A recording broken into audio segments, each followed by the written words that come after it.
நான் ஏன் ஓடி வந்தேன் தெரியுமா? நான் கண்ட காட்சி உண்மைதானான்னு பார்க்கணும். சூடா எதையோ ஒன்று ஆத்துறாங்க.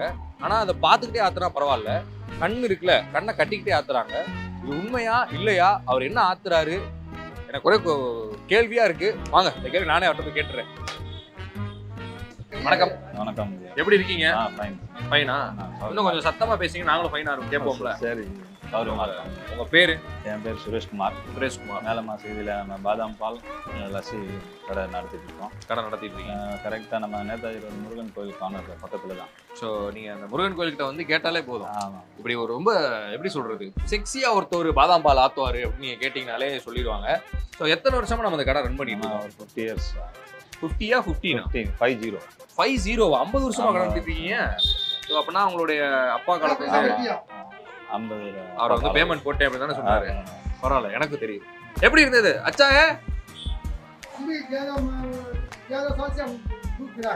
इधर हाँ बचपन से 83 से हाँ सुबह में ठंडा हाँ शाम में बादाम दूध. Nice thank you. அதாவது நம்மளுடைய கஸ்டமர் என்ன சொல்றாருன்னா, காலையில வந்து ஜில்லுனோ, நைட்டு வந்து ஈவினிங் டைம்ல கொஞ்சம் சூடாவும் வந்து பாதாம் பால், லஸ்ஸி, ரோஸ் மில்க் இந்த மாதிரி விஷயங்கள் கொடுக்கறதுல நம்ம சுரேஷ்குமார் டி ஸ்பெஷலிஸ்ட் அப்படிங்கறத சொல்லியிருக்காங்க. ஸோ 50 வருஷமா பால் வந்து வியாபாரம் பண்ணிட்டு இருக்கீங்க. ஸோ எப்படி இந்த திறமைகள்லாம், இந்த மாதிரி சைட்ல வந்து ஆத்துற திறமைகள்லாம் உங்களுக்கு பழகிருச்சு? அது பழகி. ஆமா, அப்படியே ஏதாவது உலகத்துக்கு வித்தியாசமா காமிக்கணும்னு சொல்லி சரி சும்மா ஃப்ளூல ட்ரை பண்ணுது, அது சக்சஸ் ஆயிடுச்சு. அதாவது உலகத்துக்கு தான் வித்தியாசமா காட்டணும் அப்படிங்கிறதுக்காக இப்படி ஸ்டைல ஆத்தி இருக்கிறாரு. இன்னொரு ஒரு முக்கியமான விஷயம், இந்த மாதிரி ஆத்தி பழகணும்னு நினைக்கக்கூடியவங்க ஃபர்ஸ்ட் சும்மா பச்சை தண்ணியில ஆத்தி பாருங்க.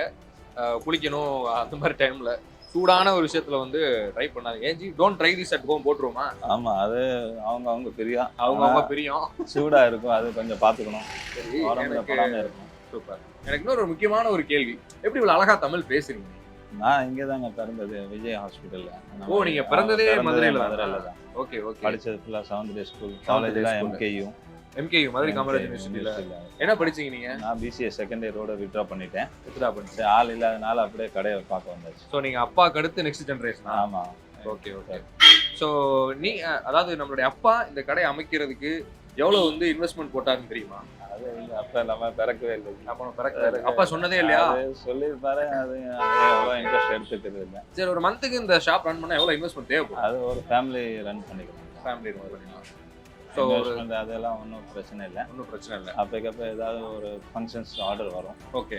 அவங்க மூலமா நம்ம ரெகுலர் கஸ்டமர் இருக்காங்க. ஓ, நீங்க ஃபங்க்ஷன்லாம் போய்? ஓகே. அது பிரச்சனை இல்லை. இப்போ உங்களை வந்து ஃபங்க்ஷனுக்கு வந்து புக் பண்ணணும் அப்படின்னா ஒரு ஃபங்க்ஷன் நீங்க எவ்வளவு வாங்கிட்டு இருக்கீங்க? 500 குவான்டிட்டி இருக்கணும். 500 கிளாஸ் கொடுக்கணும் நீங்க. அது 40 ரூபா தான். ஒரு 40 ரூபா ஒரு கிளாஸ். ஆனா நீங்க 500 குவான்டிட்டி கொடுக்கணும். வர போறதுக்கு அவங்க அதெல்லாம் பிரச்சனை இல்லை. ஸோ மக்களே, நீங்க தமிழ்நாட்டில் மட்டும் இல்லாமல் இந்தியாவில் எங்க இருந்தாலும் சரி, இந்த மாதிரி சூப்பரா சுவையா லைவா ஒரு பாதாம் பால் உங்களுடைய ஃபங்க்ஷனுக்கு வந்து சர்வ் பண்ணணும்னு நினைக்கிறீங்கன்னா மிஸ்டர் சுரேஷ்குமார் அவர்கள் வந்து தொடர்பு கொள்ளலாம். ஸோ உங்களுக்கு நீங்க சொன்ன மாதிரி கொஞ்சம் கண்ணை கட்டி வித்தியாசமா பண்ணணும்னு சொன்னோன்னே துணியை கட்டி ஆத்தி காமிச்சோம். ஓகே. ஃபர்ஸ்ட் அட்டெம்ப்ட்லேயே வேர்ல்ட் ரெக்கார்ட் ஆயிடுச்சு. வேர்ல்ட் ரெக்கார்டு ஹோல்டர் இல்லையா நீங்க? நான் மறந்துட்டேன். அது பார்த்தீங்கன்னா டெல்லி கூப்பிட்டுருந்தாங்க. Okay. Asia book of records, India book of records, அடுத்து கலாம் புக் ஆஃப் ரெக்கார்ட்ஸ், அடுத்து ஒரு டாக்டரேட், அடுத்து பார்த்தீங்கன்னா இப்போ வேர்ல்டு புக் ஆஃப் ரெக்கார்ட்ஸ் லண்டன்லேருந்து சர்டிஃபிகேட் வந்துச்சு. சூப்பர். சர்டிஃபிகேட் நிறைய வந்துட்டு இருக்கு. ஆனால் திறமைக்கு அந்த பரிசு கிடைக்கும் போது என்னைக்கு கிடைக்கணுமோ அன்னைக்கு கிடைக்கும். ஸோ ஆனால் அவங்க கிட்ட திறமைங்கிறது ஒளிஞ்சிருக்கு இல்லையா? தொடர்ந்து நீங்க மக்களை வந்து மகிழ்ச்சிட்டு மக்களுக்கு வந்து சுவையான இந்த பாதாம் பாலை கொடுத்துட்டே இருக்க கண்டிப்பா உங்களுக்கான இடம் வந்து அதுக்கு தான் ஆண்டோட பிரார்த்திக்கிறேன். கண்டிப்பா நீங்க வேண்டது நடக்கும். ஸோ உங்களோட ஃபியூச்சர் பிளான்ஸ் என்ன? ஃபியூச்சர் ஒரு டேலண்ட் ஷோவில் போய் நம்ம பாரதத்துக்காண்டி நம்ம போய் அங்கே நிற்கணும், ஒரு ஸ்டேஜில் நிற்கணும் இல்லையா? அதுக்காண்டி அதை எப்போ கூப்பிட்டாங்க தெரியாது. ஓகே. வெயிட் பண்ணிட்டு இருக்கேன். எப்போ வேணாலும் கூப்பிட்டாங்கன்னா ஒரு 2 வீக்ஸ் கிளம்பிடுவேன். சரி, நீங்க ரொம்பவே சக்ஸஸ்ஃபுல்லாக ரன் பண்ணிட்டு இருக்கீங்க. நீங்க வேற பிரான்ச்சஸ் போடணும் அப்படிங்கிற மாதிரி அந்த ஐடியாவில் அந்த மாதிரி எதுவும் இப்போதைக்கு மக்களுக்கு நல்லதா கொடுக்கணும். ஒரே பிரான்ச் இருந்தாலும் நிம்மதியா இருக்கும். அதாவது தொழில் பண்ணாலும் நிம்மதியா பீஸ்ஃபுல்லா. ஆமா, கரெக்ட். ஸோ உங்களுக்கு ஃபேமிலி எப்படி? நீங்க ஃபேமிலியில இங்கே தான் இருக்காங்க. அண்ணன் தம்பி 3 பேர் கட்டி கொடுத்தாச்சு. எல்லாத்துக்கும் மேரேஜ் ஆயிடுச்சு. உங்களுக்கு? நமக்கு 2 பசங்க இருக்காங்க. 2 பசங்க இங்கே தான் படிக்கிறாங்க. Super super super. அவங்க என்னையோட இன்னும் நல்லா ஃப்ளூயண்டா தமிழ் பேசுவாங்க. ஆமா, நீங்களே இவ்வளவு அழகா தமிழ் பேசுறது ரொம்பவே ஆச்சரியமா இருக்கு சுரேஷ்குமார் அவர்களே. ஸோ இன்னுமே நம்ம வந்து தாமதப்படுத்தாம நீங்க அந்த பால் வந்து ஆத்துவேன்னு சொன்னீங்க இல்லையா, அதை வந்து ஆத்தி மக்களுக்கும் வந்து கொடுங்க. 2 கேட்டிருக்காங்க. ஸோ அவர் வந்து பிஸியான ஷெட்யூலில் நமக்கான அந்த டைம் கொடுத்தே பெருசு. ஸோ அவர் வந்து ஒரு சில விஷயங்கள்லாம் பால் ஆற்றி காமிப்பார். பாதாம் பாலை எப்படி உள்ளே விட்டு ஆத்துறது, கண்ணை கட்டிட்டு எப்படி ஆத்துறது, இந்த மாதிரி பல விஷயங்கள் உங்களுக்காக இருக்கு. மிஸ் பண்ணாமல் இந்த வீடியோ பாருங்க.